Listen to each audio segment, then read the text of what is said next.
তো মক্কায় সবচেয়ে বড় কুস্তিগিরের নাম ছিল রুকানা। কি নাম? সাহাবারা বিশ্বনবীকে কখনো রুকানার কাছে যেতে দিত না।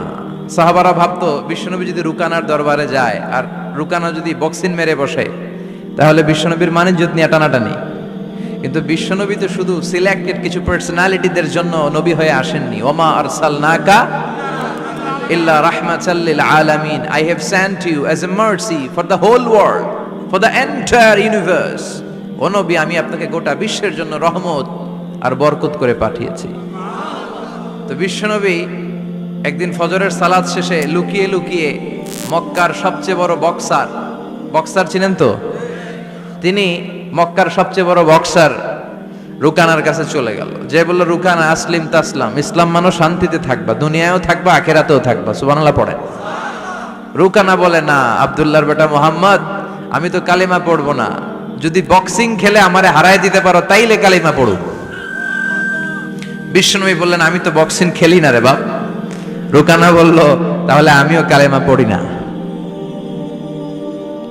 বিশ্বনবী রাজি হলেন। অবশেষে ভাবলেন, আমি বক্সিং খেললে একজন যদি জাহান্নাম থেকে জান্নাতি হয়, বক্সিং খেললে সমস্যা কই? কি রহমতের নবী, কি অ্যাটিটিউড, কি পজিটিভনেস, কি প্রোঅ্যাক্টিভনেস, অলওয়েজ প্রোঅ্যাক্টিভ। সব সময় ইতিবাচক চিন্তা করতেন। নেতিবাচক চিন্তা কারে বলে বিশ্বনবী জানতই না। সুবহানাল্লাহ পড়েন। বিশ্বনবী রাজি হলেন। এবার বক্সিং খেলার পালা। রুকানা হাফ প্যান্ট পরে গায়ের মধ্যে জাইতুনের তেল মেখে এভাবে লাফাচ্ছে। আপনারা রেসলিং খেলা দেখছেন? তেল মেখে পজিশন নেয় মারার জন্য প্রতিপক্ষকে। তো বিশ্বনবী তার পজিশন নেয় না, বিশ্বনবী দাঁড়িয়ে আছে। রুকানা বলল, মোহাম্মদ, আমি লাফাচ্ছি, তুমি লাফাও না কেন? তুমিও লাফাও। বিশ্বনবী বললেন, না আমি লাফাই না, কারণ আমি সেলাইবিহীন লুঙ্গি পরি। সেলাই ছাড়া লুঙ্গি পরে যদি কেউ লাফায়, বাতাসে সতর খুলে যাওয়ার সম্ভাবনা আছে না নাই? কি লাজুক নবী ছিলেন, কেউ বিশ্বনবীর লজ্জাস্থান জীবনেও দেখে নাই। হালিমাতুস সাদিয়ার বাড়িতে যখন বিশ্বনবী থাকতেন, হালিমাতুস সাদিয়া 5 বছর এই কুরাইশি মুহাম্মদ ছেলেটাকে লালন পালন করেছে। হালিমাতুস সাদিয়া বলল, এই 5 বছরের ব্যবধানে কোনোদিন কুরাইশি মুহাম্মদরে কাঁদতে দেখি নাই। ক্ষুধা পেলেও ছেলেটা কাঁদতো না, ব্যথা পেলেও কাঁদতো না, শুধু লজ্জাস্থানের জায়গা থেকে কাপড়টা সরে গেলে শিশু মুহাম্মদ চিৎকার দিয়ে উঠত। এবার মারামারির পালা। রুকানা বলে, মুহাম্মদ তুমি মারো। বিশ্বনবী বললেন, তুই মার, কারণ আমি মারলে ওই মায়ের হজম করার ক্ষমতা তোর নাই। বিশ্বনবীর এক হাতে জান্নাতি 40 জনের শক্তি ঢুকায় দিছে কে? তো বিশ্বনবী মাইট দিলে এটাও হজম করতে পারবে? কথা কর, পারবে না।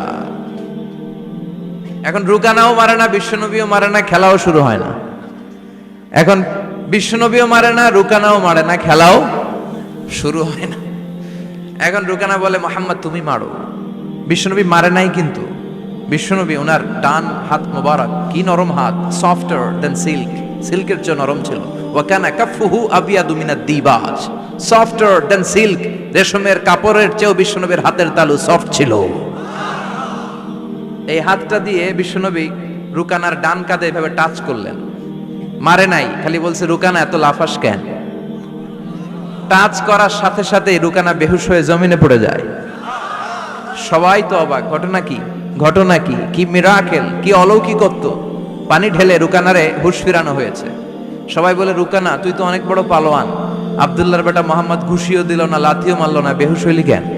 রুকানা বলে, আরে তোরা তো দেখোস নাই, তোরা দেখেছিস মোহাম্মদ হাত দিয়ে ধরেছে, আমার মনে হয়েছে বিশাল পাহাড় এসে কাঁধে চেপেছে।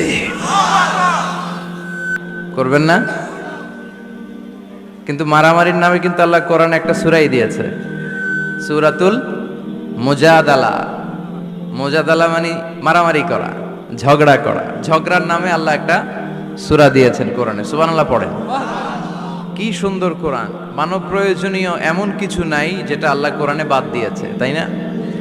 মানুষের প্রয়োজনীয় সব কিছু কোরআনের ভেতরে আছে না নাই? এজন্য আল্লাহ বলেছেন, এটা এমন কিতাব যে কিতাবে কোনো সন্দেহ নাই, কোনো ভুল নাই। This is the book whereof there is no doubt, no suspicion, no question in it, and a guidance to those who are muttaqin, who are muhsinin. এটা এমন বই যে বইয়ে কোনো ভুল নাই, সন্দেহের অবকাশ নাই, আর মুত্তাকিনদের জন্য পথ প্রদর্শক করে কিতাবটারে পাঠিয়েছে কে? আল্লাহ। এজন্য মারামারি যদি করতেই হয়, সেটা করতে হবে ইসলামের জন্য। কথা বলেন। ইসলাম কিন্তু প্রথমে মারতে বলে না, ইসলাম মায়ের সহ্য করতে বলে, কথা বলেন। বিশ্বনবীর পুরো জীবনীটাকে দুই ভাগ করলে পাওয়া যায় মাক্কি জীবনী, মাদানী জীবনী। মাক্কি জীবনীতে মায়ের খেয়েছেন, মাদানী জীবনীতে খেয়েছেন আবার দিয়েছেন। চিল্লায় বলেন ঠিক কিনা? ইসলামের অ্যাটিটিউডটা হচ্ছে ডিফেন্সিভ, আত্মরক্ষামূলক। আমরা আগ বাড়িয়ে কাউরে মারি না। বিশ্বনবী ওনার জীবনে কখনো আগ বাড়িয়ে কাউরে মারতেন না। এর কারণ নবীর মায়ের হজম করার মতো বাপের বেটা মক্কা মদিনার জমিনে ছিল না। চিল্লায় বলেন ঠিক কিনা? আরেকটা কায়দা জেনে নেন, নবী যাকে মারে সে জাহান্নামী, আর যে নবীকে মারে সেও জাহান্নামী। কেউ যদি নবীকে নিহত করে ও জাহান্নামে যাবে, আর নবী যদি কাউরে নিহত করে সেও, কারণ নবী তো যেন তেন কাজে কাউরে মারবে না, ঠিক কিনা? নবী যখন হাত তুলবে এখানে কজ এন্ড ইফেক্ট আছে, ভ্যালিড রিজন আছে। এমনি এমনি নবী হাত তুলবে না। এজন্য ইসলামের অ্যাটিটিউড হচ্ছে ডিফেন্সিভ, আগে মারে না। আগে মারে না, মায়ের খায়, কিন্তু খাইতে খাইতে দেয়ালে যখন পিঠ ঠেকে যায় তখন কিছু মায়ের দেওয়ার দরকার আছে না নাই? Defensive attacking system. এমনকি যুদ্ধের ময়দানে বিশ্বনবী বলতেন, খবরদার, সিভিল সিটিজেন যারা আছে, সাধারণ নাগরিক, তাদের গায়ে হাত তোলো না। চিফ অফ মিলিটারিকে বিশ্বনবী ডিরেকশন দিয়ে দিতেন, সাধারণ নাগরিক মেরো না, কোনো নারীর গায়ে হাত তোলো না, বৃদ্ধ বৃদ্ধার গায়ে হাত তোলো না, শিশুদের গায়ে হাত তোলো না, ওই এলাকার ধর্মীয় পাদ্রীদের গায়ে হাত তোলো না। তোমাদের বিরুদ্ধে যারা যুদ্ধ করছে তারাও যদি তলোয়ার রেখে দিয়ে হাত তুলে বলে surrender, Al Aman, Aman, I sick the security, হাত তুলে আমান চাইলে তাদেরকেও মেরো না। আর এই নবীকে ওরা গালি দিয়ে বলে জঙ্গি আর সন্ত্রাস। যারা বিশ্বনবীরে গালি দেয় এরা পিতৃ পরিচয়হীন জারদ সন্তান। বিশ্বনবীরে গালি দিলে কলিজা আগুন লাগে মুসলমান, আগুন লাগে। কার কার লাগে তো হাত উঁচু করে আল্লাহর দেখা।